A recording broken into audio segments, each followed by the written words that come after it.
సమాజంలో వివక్షకి గురయ్యేవారు దళితులు, అంటరాని వారు, ఆదివాసీలు అని మనం వింటూ ఉంటాం. అలాంటివి చూసి కూడా ఉంటాం. అయితే ఇలాంటి వాటిని కొందరిని మాత్రమే చేస్తూ ఉంటారు. అయితే ప్రతిరోజు ప్రతి వ్యక్తితో, ప్రతి జాతితో, ప్రతి జెండర్తో వివక్షకి గురయ్యేవారు కొందరు ఉన్నారు. వారే ట్రాన్స్జెండర్స్. వీరి వల్ల ఎటువంటి ఇబ్బంది కలగకపోయినా కేవలం వీరి ఆకృతి అండ్ శరీర స్వాభావిక పని వల్ల వీరిని ప్రతి ఒక్కరూ ఇష్టపడరు. పచ్చిగా చెప్పాలంటే వీరిని చూస్తేనే ఏదో జంతువులుగా చూస్తారు. ఈ కారణంగానే మన దేశంలో కొంతమంది బెగ్గింగ్ ని ఆధారం చేసుకుని బ్రతుకుతున్నారు. ఆడ మగతో పాటు వీరు కూడా సమానంగా కష్టపడే శక్తి ఉంది. కానీ సమాజాన్ని చూసి లొంగిపోయారు.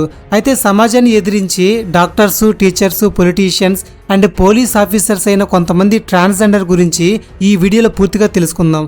షాబ్నామ్ మౌసీ బేనో. ఈమె మధ్యప్రదేశ్లో పుట్టింది. అందరిలాగా ఈమె సాధారణ కుటుంబంలో పుట్టలేదు. వీళ్ళ నాన్న ఎవరో తెలుసా? ఒక పోలీస్ ఆఫీసర్. పోలీస్ అయినంత మాత్రాన ఈయన తనని చేరదీయలేదు.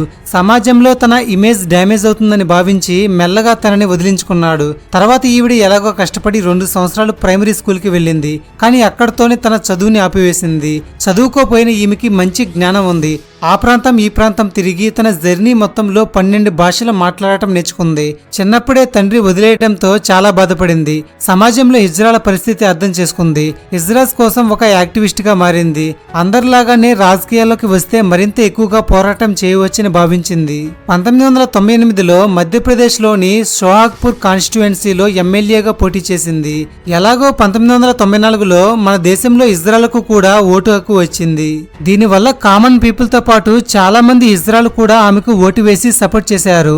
ఇండిపెండెంట్ క్యాండిడేట్ గా ఉన్న ఈవిడ బీజేపీ పార్టీతో పోటీ పడి 17,800 ఓట్ల మెజారిటీతో గెలిచింది. దీంతో భారతదేశంలోనే మొట్టమొదటి ట్రాన్స్జెండర్ ఎమ్మెల్యే అయింది. 1998 నుంచి 2003 వరకు సోహాగ్పూర్ కి ఎమ్మెల్యేగా సర్వ్ చేసింది.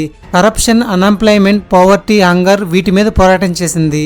అలాగే ట్రాన్స్జెండర్ పీపుల్ కి HIV, AIDS మీద అవేర్నెస్ తీసుకువచ్చింది. ఈమె తెగింపు వల్ల చాలా మంది ట్రాన్స్జెండర్స్ కి ధైర్యం వచ్చింది. సమాజంలో బెగ్గర్స్ గా, ప్రాస్టిట్యూట్స్ గా, డాన్సర్స్ గా ఉన్న ట్రాన్స్జెండర్స్ మెయిన్ స్ట్రీమ్ యాక్టివిటీస్ లోకి రావటం మొదలుపెట్టారు. ఏకంగా 2003లో మధ్యప్రదేశ్ లోని హిజ్రాలు ఒక రాజకీయ పార్టీని స్థాపించారు. దాని పేరు జీతీ జితాయి పాలిటిక్స్. ఇక ఈవిడ పార్టీతో ఎక్కువగా ఉండకుండా సమాజంలో ఎయిడ్స్, HIV గురించి ఎడ్యుకేట్ చేస్తూ కొన్ని NGOs అండ్ జెండర్ యాక్టివిస్టులతో కలిసి పనిచేసింది. ఈమె జీవితాన్ని ఆధారం చేసుకుని 2005లో ఒక మూవీ కూడా వచ్చింది. దీంట్లో అశులోష్ రాణా అనే యాక్టర్ నటించాడు.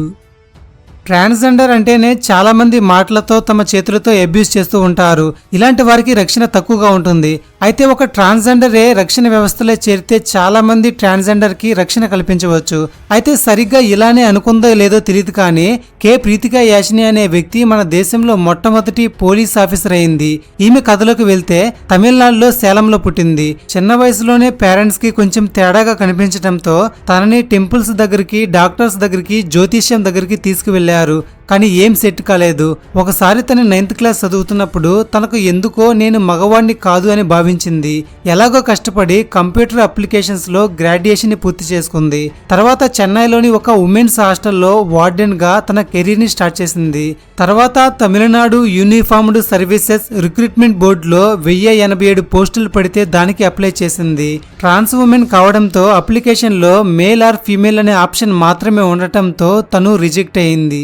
ఎలాగైనా ఉద్యోగం సాధించాలనే ఆశతో మద్రాస్ కోర్ట్ ని సంప్రదించి వాళ్ళు పెట్టిన ఛాలెంజ్ ని యాక్సెప్ట్ చేసింది. దీంతో రిటర్న్ టెస్ట్, ఫిజికల్ టెస్ట్ మొత్తం క్వాలిఫై అయ్యింది. 2015లో Madras court Prithika యాషినిని sub inspector పోస్టుతో నియమించింది. అలాగే ఇక నుంచి ఆ రిక్రూట్మెంట్ లో 3rd కేటగిరీని కూడా ప్రవేశపెట్టింది. చివరికి 2017లో అపాయింట్మెంట్ ఆర్డర్ తీసుకుని ధర్మపురి జిల్లాలో SIగా ఛార్జ్ తీసుకుంది. ఈ భూమి మీద ట్రాన్స్జెండర్స్ కి రక్షణ ఉండటమే చాలా కష్టం. కన్న తల్లిదండ్రులు కూడా సరిగా పట్టించుకోరు. అలాంటిది ఏకంగా తానే ఒక రక్షణ కల్పించే ఉద్యోగాన్ని సంపాదించి ట్రాన్స్జెండర్ కమ్యూనిటీకి ఒక స్ఫూర్తిగా నిలిచింది. జోయితా మోండల్. భారతదేశంలోనే మొట్టమొదటి ట్రాన్స్జెండర్ జడ్జి ఈవిడే. బెంగాల్ కి చెందిన ఈవిడ జ్యుడిషియల్ ప్యానెల్ ఆఫ్ సివిల్ కోర్టులో సభ్యురాలిగా ఉన్నారు. సాంప్రదాయమైన హిందూ కుటుంబంలో పుట్టిన మోండలు చిన్నతనంలోనే ఎంతో వివక్షకు గురైంది. 10వ తరగతి వరకు ఇంటి నుండే చదువుకొని ఇక కుటుంబం నుంచి సపోర్ట్ లేక బయటికి వచ్చేసింది. బయటికి వచ్చిన తర్వాత బస్టాండ్స్ లో నిద్రపోయింది, వీధుల్లో అడుక్కుంది. అక్కడ నుండి ఇస్లామాపూర్ కి వెళ్లి ట్రాన్స్జెండర్ కమ్యూనిటీలో చేరింది. ఇక్కడే కరస్పాండెన్స్ లో లా డిగ్రీని కూడా పూర్తి చేసుకుంది. కొన్ని సంవత్సరాలు ట్రాన్స్జెండర్ కమ్యూనిటీ వెల్ఫేర్ లో పనిచేసింది. చివరిగా 2017లో 29 ఏళ్ల వయసులో వెస్ట్ బెంగాల్లోని లోకు అదాలత్లో ట్రాన్స్జెండర్ జడ్జిగా నియమింపబడింది. ఇలా కుటుంబం వదిలేసిన ట్రాన్స్జెండర్ కమ్యూనిటీ సాయంతో చదువుకుని ఇండియాస్ ఫస్ట్ ట్రాన్స్జెండర్ జడ్జిగా చరిత్రలో నిలిచిపోయింది. మన దేశంలో టఫ్ ఎగ్జామ్స్ లో సివిల్స్ కూడా ఒకటి. దీన్ని క్రాక్ చేయాలని చాలా మంది కఠోర శ్రమ పడుతూ ఉంటారు. ఇలాంటి సివిల్స్ ఎగ్జామ్స్ ని ఒక ట్రాన్స్జెండర్ క్రాక్ చేసింది. ఆమె పేరు ఐశ్వర్య ఋతుపర్ణ ప్రధాన్. 1982 నవంబర్ 12న ఒడిశాలో జన్మించింది. వీళ్ళ నాన్నగారు ఎలాగో రిటైర్డ్ గవర్నమెంట్ ఆఫీసర్ కావడంతో తనని ఎంతగానో సపోర్ట్ చేశాడు. స్కూల్ కాలేజ్ లో కొంత అబ్యూస్ కి గురైంది. మాస్ కమ్యూనికేషన్ లో గ్రాడ్యుయేషన్ ని పూర్తి చేసుకుని సివిల్ సర్వీస్ లో జాయిన్ అయింది. స్టార్టింగ్ లో తన శరీర బలహీనతలే తనను ఎంతగానో క్వశ్చన్ చేశాయి. నీ వల్ల అవుతుందా, అసలు నీలాంటి వారు సాధించగలరా అని. అయితే వీటిని అధిగమించి ప్రిపరేషన్ ని మొదలుపెట్టింది. చివరికి సివిల్స్ ని క్రాక్ చేసి 2015లో మన దేశంలో మొట్టమొదటి ట్రాన్స్జెండర్ ఐఏఎస్ ఆఫీసర్ అయ్యింది. ప్రస్తుతం ఈవిడ ఒడిశా ఫైనాన్షియల్ సర్వీసెస్ లో కమర్షియల్ ట్యాక్స్ ఆఫీసర్ గా డ్యూటీ చేస్తుంది. మనాబీ బ్యాంద్యోపాధ్యాయ్. ఈమె ఎవరో తెలుసా? మన దేశపు మొట్టమొదటి కళాశాల ప్రిన్సిపల్. 1966లో వెస్ట్ బెంగాల్ పుట్టిన ఈమె వయసు 59 సంవత్సరాలు. చిన్నతనంలో అందరిలాగానే తను జెండర్ మార్పుని గుర్తించింది. చాలా వివక్షని ఎదుర్కొంది. 2003లో లింగ మార్పిడి ఆపరేషన్ చేయించుకుంది. ఎడ్యుకేషన్ యొక్క విలువని అర్థం చేసుకుని చదవటం మొదలుపెట్టింది. ఎంఏ వరకు పూర్తి చేసుకుని బెంగాల్లో పిహెచ్డిని కంప్లీట్ చేసిన మొట్టమొదటి ట్రాన్స్జెండర్ గా చరిత్ర సృష్టించింది. తర్వాత టీచర్ గా ఉంటూ ప్రిన్సిపల్ పోస్ట్ కి అప్లై చేసుకుంది. కానీ ఒక థర్డ్ జెండర్ సమాజంలో ఒక ప్రిన్సిపల్ హోదాకి వెళ్ళటానికి చాలా మంది ఒప్పుకోలేదు. చదువుకున్న వారు సైతం నుండి తనకి అడ్డంకులు వచ్చేవి. కానీ వెస్ట్ బెంగాల్ సీఎం అయిన మమతా బెనర్జీ గారు సహాయంతో ఎన్నో సంవత్సరాల స్ట్రగుల్ తర్వాత 2015లో కృష్ణానగర్ ఉమెన్స్ కాలేజ్ కి ప్రిన్సిపల్ అయ్యింది. దేశ చరిత్రలోనే ఫస్ట్ ట్రాన్స్జెండర్ ప్రిన్సిపల్ ఈవిడే. అలాగే చెన్నైలో కూడా రీసెంట్ గా ఎన్జెన్సీ అనే ట్రాన్స్జెండర్ పిహెచ్డిని పూర్తి చేసుకుని లయోలా కాలేజ్ లో అసిస్టెంట్ ప్రొఫెసర్ గా జాయిన్ అయింది. ప్రస్తుతానికి కాంట్రాక్ట్ బేస్ గానే పనిచేస్తుంది. భవిష్యత్తులో పర్మనెంట్ అవ్వాలని తన కోరిక.